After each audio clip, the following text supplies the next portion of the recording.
Assalamualaikum warahmatullahi wabarakatuh. Sampurasun badaya tepang dangudi sareng pidangan dongeng Sundanya. Urang dongeng dieu, urang neraskin hanca dongeng anu katunda. Kalayan ngabantun jejara carios Cupu Sakti Kuriang 7. Di dongeng teh karangan Mang Nyarira sok sanaos dongeng basajan malah mandar janten hiburan. Atuh kabaraya anu satia manco ngadongeng Mang di mana we ayana. Mugi asadayana aya dina kasehatan lahir sinderangan batin dilancarkeun sagala rupinanya. Tong hilap dirojong ditaroelan tombol subscribe. Atuh mangoge nganuhunkeun kanu parantos like oge komen. Mangga mitra supados tejang kolong ting kana waktos urang sami-sami dangukeun deui kumaha terasna ye carita. Sok kaparayun sadayana.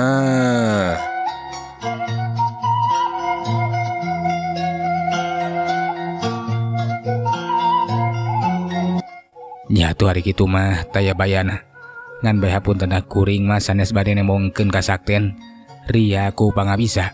Ieu mah estuning nurut we kana pamendut salira duaan. Sikap Kuntawijaya tetep handap asor teu kumalungkung adikung-adikuna. Derwae tarung teh geus dimimitian. Nyi Pandan Arum nunjakal karembong laju narajang. Karembong saktina dikebutkeun nebarekeun seungit anu malahung dituturkeun ku Ki Jongjo dina jurus tapak sawidakna. Leungeunna jadi ngalangka ngalobaan but ngahujanan badan lawan. Raden Kuntawijaya gentak ngimbangan eta panarajang. Jirimna ngacrelat hampang nah ka kawas angin. Cepet lir kilat nyaho-nyaho geus leungit tina padingali anu duaan. Puguh we atuh manit colohok. Molohok kaget mata simeuteun kamana cenah eta Kuntawijaya teh. Jiga anu bisa ngaleungit we dina kayaan kitu. Teu kanyahoan unuk Nyai Arum jeung Ki Jongjo teh aya nu nepak plak atuh maningal kebegeurewas. Kulantaran karasa awakna jika didorong we disurungkeun ku kakuatan anu para bedasna. Nepi ka pating solontot rag-rag tina luhur panggung. Untung we masih bisa ngadalikeun diri hanteu nepikeun ka cilaka. Tina eta kajadian Nyi Arum pon kitu deui Ki Jongjo.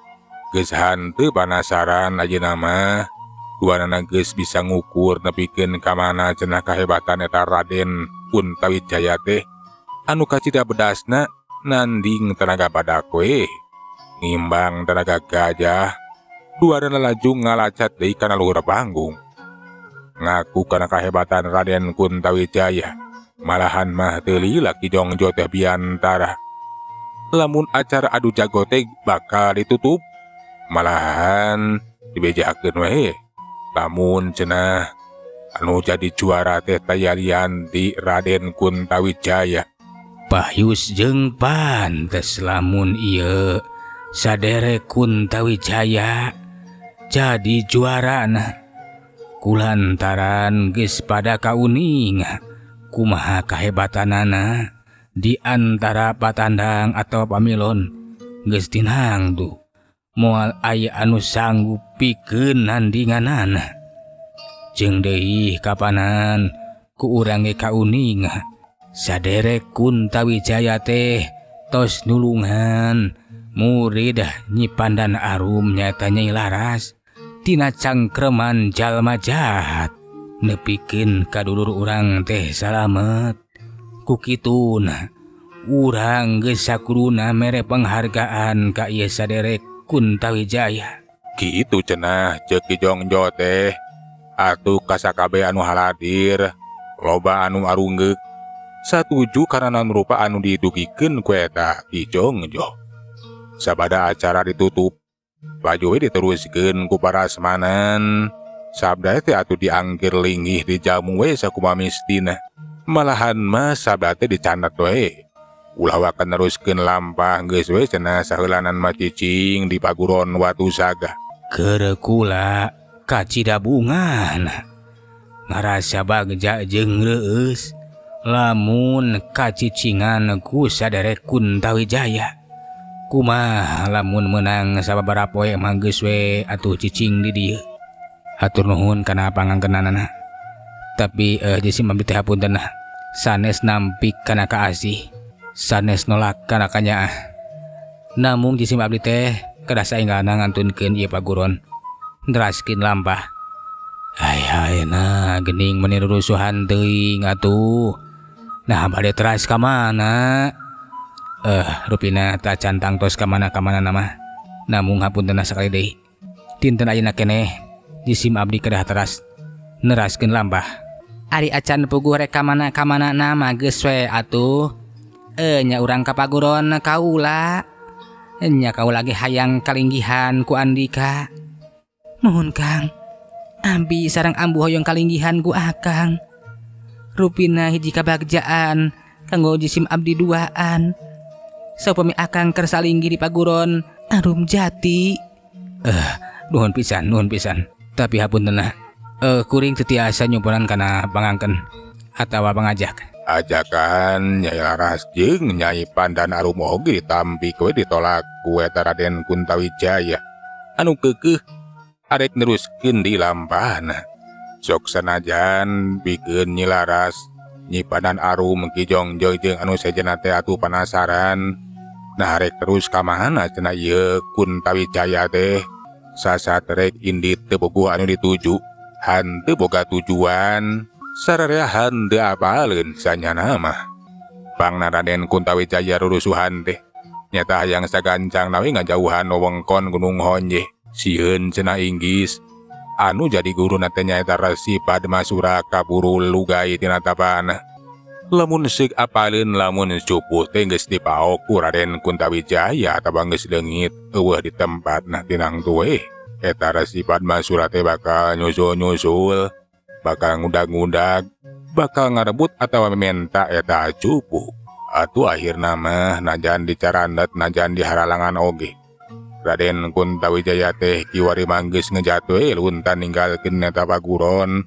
Malahan manggeus jauh ti wewengkon sisieun Gunung Honje. Cak urang tudang ngeunaan Raden Kuntawijaya. Ayeuna mah urang caturutkeun di Sirungkawa.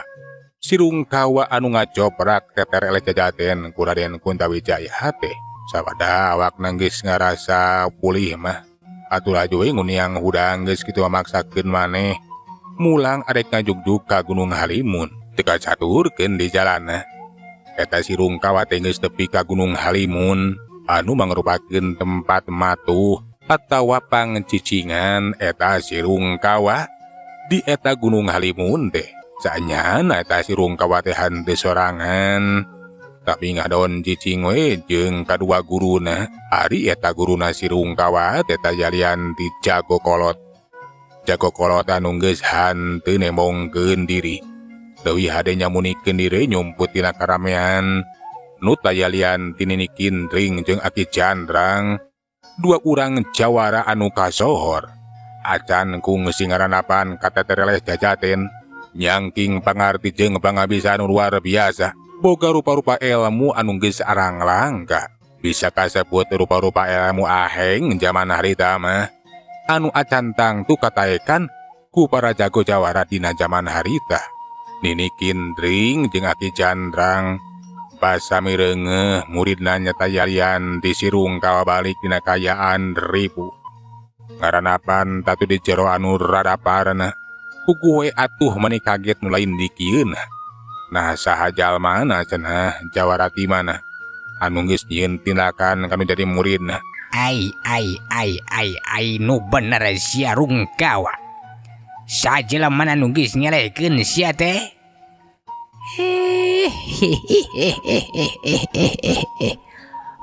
Nya sia Rungkawa. Nah samang kelukna aing mah terus terang teu percaya dola. Najan ilmu nu kacangking ku sia ukur saparapat bagean. Acan sapi nu nanyangking ilmu kami duaan. Tapi sapiraku aya jago zaman kiwari anu mampu atawa sanggup nandingan ilmu anu geus kacangking ku sia dala. Ih, benar kawa mah teu ngebohong. Pugu ge kawa ge kaget teu nyangka. Lantaran basa yang harapan urang paguron mah taya saurang oge anu manggap mulia. Taya nu mampu ngan bae basa yang harapan si Kuntawijaya. Kawa teh kawon ajian beraja ludira teh taya hartina. Jurus nagawiro ge hanteu metu. Ai. Nah jago ti mana cenah eta si Kuntawijaya teh sia? Jago kolot atawa jago ngora? Oh jago ngora ki. Jago anu acan kungsi makalangan. Da kawa ge teu apa kata si Kuntawijaya teh. Tetela ilmuna luar biasa. Tananggana bedas, nanding badak sawidak. Kawas gajah salapan we ki. Jeung deui mibanda daya tahan anu kacida kuatna pokona mah. Ai nah boga ilmuna nahaun cenah nini. Terus terang kami mah Herman heran. Bet bisa ngungkulan ilmu beraja ludira jeung ilmu atawa jurus nagawiru. Alah ai. Nya teu sangka saki aya jelema zaman kiwari anu bisa ngungkulan ilmu urang. Moal kitu boga guru jago zaman baheula anu sarua jeung urang. Ai sia jelemana sia nini. Kapan baheula ge can aya nu kabejakeun bisa atawa mampu ngungkulan urang duaan. Nya bener saki. Nah saha atuh guruna eta si Kuntawijaya teh nya? Moal kitu eta si Kuntawijaya teh muridna Zibad Mazura. Jelema sakti anu ti heula ku urang kungsi di teteangan ngan baehan teh kabangi. Sugan mah tilem we eta jelema teh Sok padahal baheula teh urang teh kapan banajaran. Hayang ngajajal ilmuna. Kulantaran cenah eta Zibad Mazura teh kajohor gagas sakti. Ai. Nya saki. Ieu ati Zibad Mazura anu acan kungsi aduh hareupan jeung urang duaan teh. Anu eta jelema teh najadi teteangan ge hanteu kapanggih meureunan kaburu tilem. Nya bisa jadi tah si Kuntawijaya teh muridna Zibad Mazura ari nilik tina kasaktianan ama atuh. Ku kituna aing mah jadi penasaran ieu teh saki. Nya aya ngabuktikeun hanya eta si Kuntawijaya teh muridna si Zibad Mazura kitu. Lamun seuk nya teh bagja urang bisa ngajajal. Kayang urang teh baheula bakal ke sana. Ai. Nya nini. Sarua kami ge panasaran. Nah kumaha maksana ieu nini aki? Kawa. Kami duaan teh panasaran ku eta jelema si Kuntawijaya. Sugan jeung sugan we atuh si Kuntawijaya teh muridna si Zibad Mazura. Lantaran jek pangrasa kami duaan mah. Saha jelemana atuh nu nyangking ilmu ti mana saha guruna anu mampu ngungkulan ilmu jeung jurus anu diturunkeun ku kami duaan dalam siar kawa. Janten aki sareng ini teh bakal turun gunung bakal milarian eta si Kuntawijaya. Ai sia kawa. Kami duaan kabagja bakal turun gunung sok sanajan geus janji kana diri. Kami duaan dakanya munikeun diri geus ninggalkeun karamean. Tapi ada ngadenge kieu mah jadi panasaran. Kami duaan sameme mulang kalam kalanggengan teh. Wah ninggalkeun kapanasaran sia kawa. Ai. Teu langkung eta teu langkung aki sareng nini duaan. Nya nuhun we ari bade turun gunung deui mah. Bade milarian eta si Kuntawijaya. Margi ku ayana eta si Kuntawijaya rarancang kawate bisa jadi gagal. Kawa nu hayang ngawasa dunya kajawaraan, hayang boga kakawasaan teh tinang tu bakal manggi halangan. Harungan. Bisa jadi tah si Kuntawijaya bakal ngalang-halang. Pokona mah eta jelema teh kudu diberenan. Nya nuhun we kan ini sareng aki ari bade ngarasakeun turun gunung mah. Ai Tilang tuh kami duaan teh bakal turun gunung deuleu. Kami duaan moal ngantep. Lamun zeug aya jalma nu ngalang-halang kana kahayang sia kawa.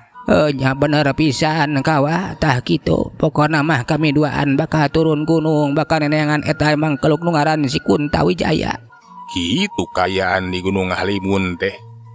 Nini Kantring jeung Aki Candrang teh maranehanna teh arek luntawe cenah turun gunung. Arek neneangan Raden Kuntawijaya. Kacurung ku kapanasaran kulantaran geus aya anu bisa ngelehkeun si Rungkawa.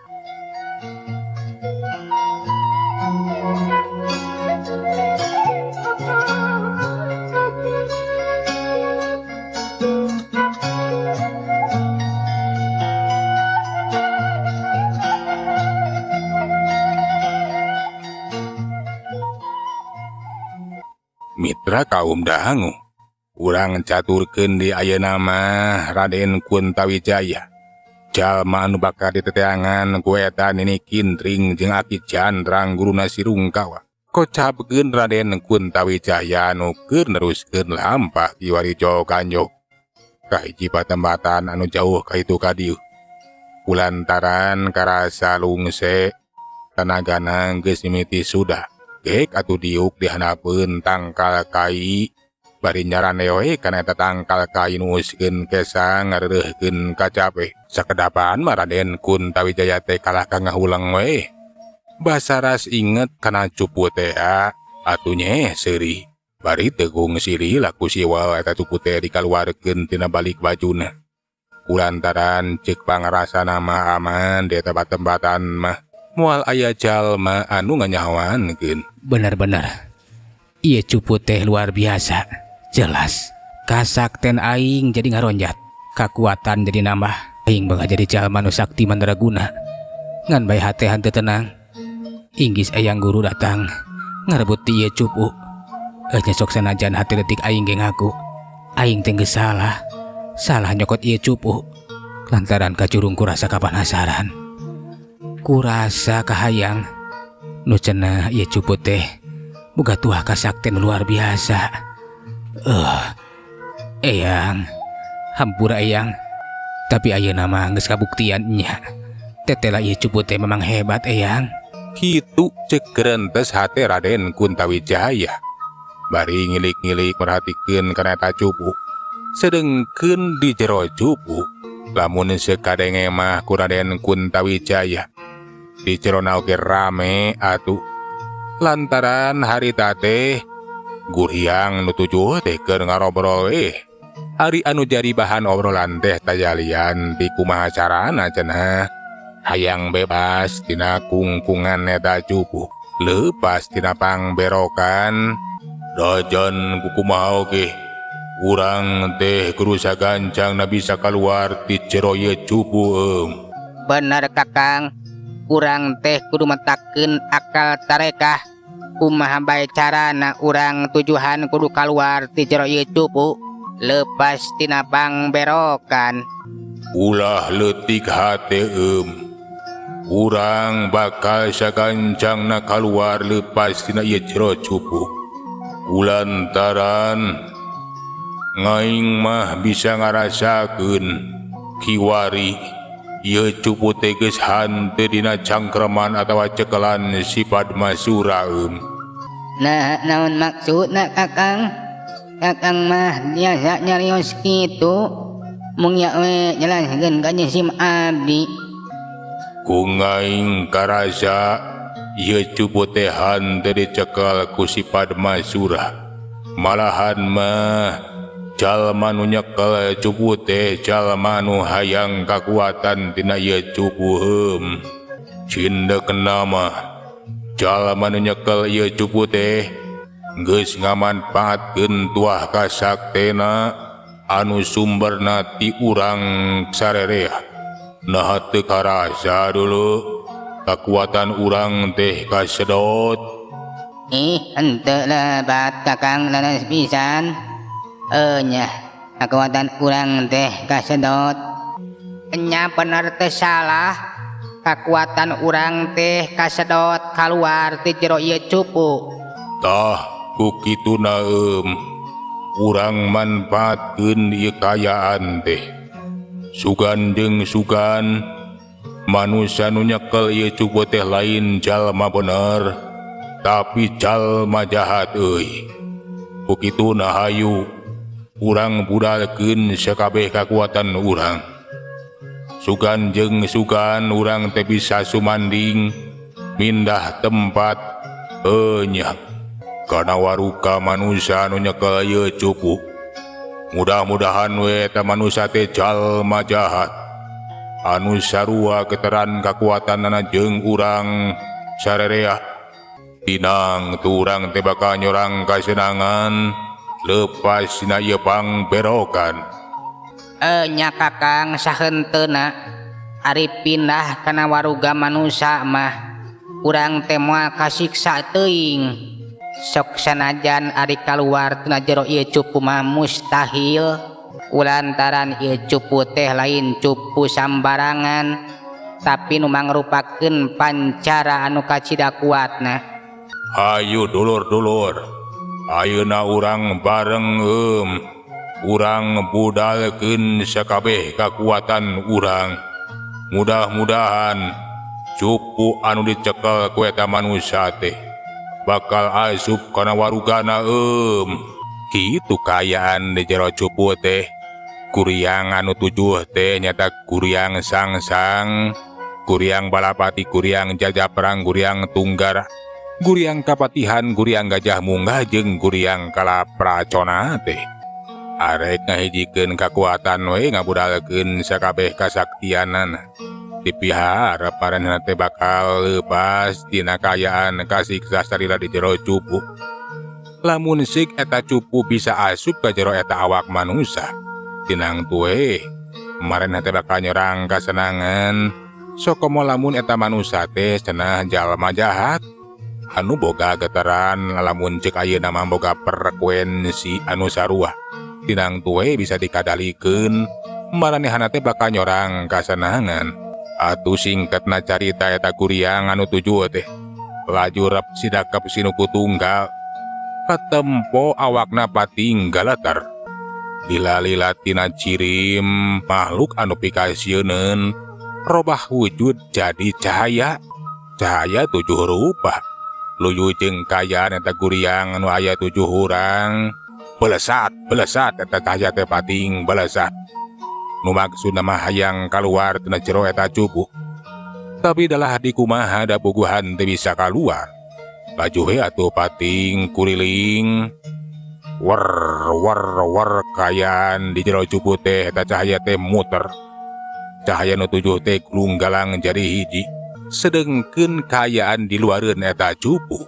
Raden Kuntawijaya anu keur antang we nilik-nilik merhatikeun kana eta cupu maneh gebegeurewas. Kulantaran cupu teh ngadadak jadi muter. Kata bapating barasat pating baranyai aya cahaya nu ngabulan kana eta cupu. Lila-lila eta cupu teh plus asup kana jero dada eta Raden Kuntawijaya. Nah kunaon ieu cupu teh? Nah jadi asup kana awak aing geuningan. Karasa ku Raden Kuntawijaya teh jantungna jadi ratug tutunggulan, awakna pating sariak. Alah, nah kunaon ieu teh? Jantung jadi ratug, awak pating sariak. Alah, aduh, lieur. Aduh, nah jadi lieur kieu. Dak dumadak sirah oge jadi karasa lieur. Bumi alam masa muter, leng. Raden Kuntawijaya teh nepikeun ka teu inget di bumi alam. Tapi teu elingna teh handelilah. Korejat Raden Kuntawijaya ngunial hudang ngan bae matak aneh da eta we. Raden Kuntawijaya teh bet ngaradak leungit ingetan, malahan mah kana jati dirina ge bata poho, lali kana Purwadaksi. Lian ti kaayaan ingetanana anu geus ilang, kaayaan awakna ngaradak robah, anu tadina lalaki kasep dedeg sampe rupa hade kiwari mah jadi menekan, bari jeung kaayaan teh badis budak we. Nah di mana ya aing teh? Sahanya aing teh ya? Hah? Halah. Saha aing ngaran ge kenepikeun ka poho? Halah. Heunya jeung sorangan dia. Poek peuting kieu. Alah. Nah aing aya di mana tuh? Jika eta Raden Kuntawijaya palaha kepolohok we merhatikeun kayaan anu kiwari tinggis maju ka peuting. Aduh bingung ya. Bingung teu manggih tungtung aing. Satu aing teh ieu teh bet ngajadog di sesieun leuweung sagala rupa deui. Ah. Leuwih hade ge aing terek indit we ti ieu leuweung neangan lembur. Piraku atuh hees di dieu da meureun. Aduh. Mati bra digemrong ye ku reungit ya. Ceuk eta Raden Kuntawijaya laju ngaleos ninggalkeun eta patempatan euleuh mitra waktos na parantos teh nyekapannya. Sagala urang tunda jajara carita Cupu Sakti Guriang 7 atanapi Sidocrok dugi ka dieu urang teraskeun dina seri anu salajengna. Manganunkeun tina sadaya perhatosanana nya. Hapuntenna tina sadaya kakirangna Mang undur. Assalamualaikum warahmatullahi wabarakatuh. Cak.